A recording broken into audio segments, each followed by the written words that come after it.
আমাদের প্রেজেন্টেশনে কিন্তু আছে যে বলা আছে যে ব্যাংকে কিন্তু ইয়ে করার জন্য আপনার চেক করার জন্য টিন এবং ইয়ে দেওয়া হয়, দেখা হয় এনআইডি, কিন্তু এই ক্ষেত্রে অনেক সময় এটা রিল্যাক্স থাকে, এটা ব্যবহার করা হয় না। আমি বলার সময় বলেছি যে মানে এনআইডির কথাটাই বারবার বলেছি, কিন্তু এখানে আমাদের প্রেজেন্টেশনে আছে যে ব্যাংকের মতোই এটাকে আরো শক্তিশালীভাবে প্রয়োগের বিষয়টা রয়েছে, একজন মনে হয় বলেছিলেন।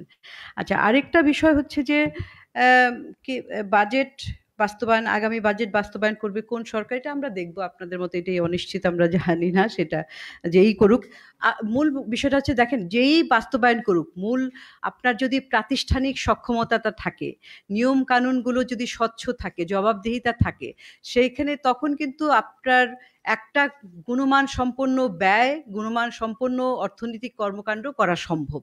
কিন্তু আমাদের তো মূল সমস্যাটা হচ্ছে এইটাই যে এই জন্য যে সংস্কার সংস্কার করা হচ্ছে, এটা তো একটা স্লোগানের মতো এখন শোনা গেলেও আসলে কিন্তু এটা প্রয়োজনীয়। কেন বলছি, প্রতিটা খাতেই দেখেন এই যে প্রাতিষ্ঠানিক দুর্বলতা, এইটার ফলেই কিন্তু বিভিন্ন ধরনের নিয়মের ব্যত্যয় ঘটছে, জবাবদিহিতাটার ব্যত্যয় ঘটছে, এটাই হচ্ছে মূল বিষয়। সুতরাং যেই বাস্তবায়ন করুক, তারা এই প্রাতিষ্ঠানিক সক্ষমতাটাকে বাড়ানোর জন্য যদি পদক্ষেপ নেয়, তখন তেমন একটা সমস্যা হবে না।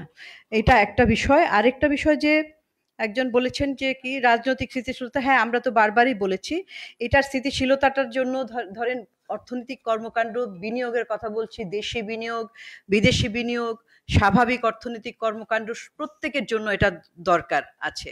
তারপরে তো মানুষের ভিতরে যারা যারা পেশাজীবী, যারা ছোটখাটো কাজকর্ম করতে থাকে, যারা অনানুষ্ঠানিক খাতে কাজ করে, তাদের কিন্তু জীবন আহরণের ক্ষেত্রে লাইভলিহুড এর ক্ষেত্রেও কিন্তু ক্ষতিগ্রস্ত হয়। এটা সামগ্রিকভাবে ক্ষতি করে, এবং তার ফলে কিন্তু এই যে দীর্ঘমেয়াদী একটা অর্থনৈতিক অবস্থার উত্তরণ ঘটানো, অন্তর্ভুক্তিমূলক উন্নয়ন, এইগুলোর কথা বলছি, এগুলো বাধাগ্রস্ত হবে।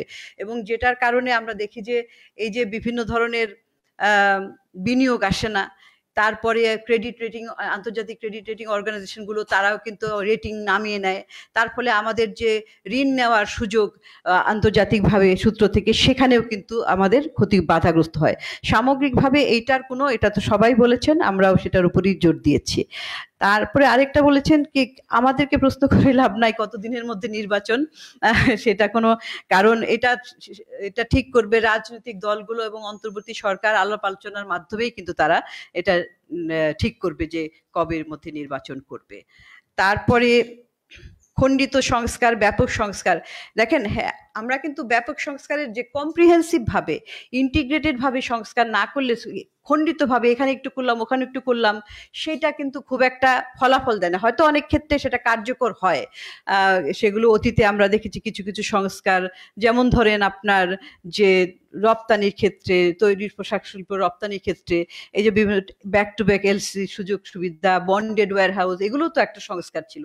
এগুলো কিন্তু খুব সুন্দরভাবেই কাজ করছে, এবং যার ফলে আমাদের তৈরি পোশাক শিল্পের রপ্তানি অনেক বেড়েছে। সেগুলোও দরকার, কিন্তু তার পাশাপাশি আমরা যে গোড়াতেই যদি সংস্কারগুলি না করা হয়, যে বারবার বলছি প্রাতিষ্ঠানিক সংস্কার, আইনগত সংস্কার, প্রশাসনিক সংস্কার, মানব সম্পদের সংস্কার, সেইগুলো যদি না হয়, তাহলে সামগ্রিকভাবে আমরা ওই একটু একটু করে, আর এখন লিপফ্রগিং, যে খুঁড়িয়ে খুঁড়িয়ে হাঁটার মতো না, আমাদেরকে এখন দৌড়াতে হবে, সেই রকম অবস্থার মধ্যে যেতে হবে। কারণ আমাদেরকে মনে রাখতে হবে যে দেখেন ভিতরের সমস্যা বা আন্তর্জাতিক অনেক চ্যালেঞ্জ আসছে। কয়েকটা কথা আমরা উল্লেখ করলাম কয়েকটা, যেমন ধরুন হঠাৎ করে মার্কিন যুক্তরাষ্ট্র ট্যারিফ দিল, তারপরে এই রেমিটেন্সের উপরে শুল্ক বসালো, তারপরে সবচেয়ে গুরুত্বপূর্ণ আমাদের আগামী বছরের নভেম্বরে যখন আমরা স্বল্পোন্নত দেশ থেকে বের হয়ে যাব, সেটা তো সামনে আমাদের একটা বিরাট একটা সেতু রয়েই গেছে, সেটাকে আমরা কিভাবে পার হব, সেটার জন্যও তো সংস্কার দরকার, সামগ্রিক সংস্কার। ট্যারিফ বিষয়ে ট্যারিফ রিস্ট্রাকচারিং, রিক্যালিব্রেশন করা, এই সমস্ত, সেটা করবে কিভাবে প্রতিষ্ঠান, জাতীয় রাজস্ব বোর্ডের সংস্কার। তো আমরা দেখলাম যে সংস্কার করতে গেলেও কি ধরনের বাধা আসে।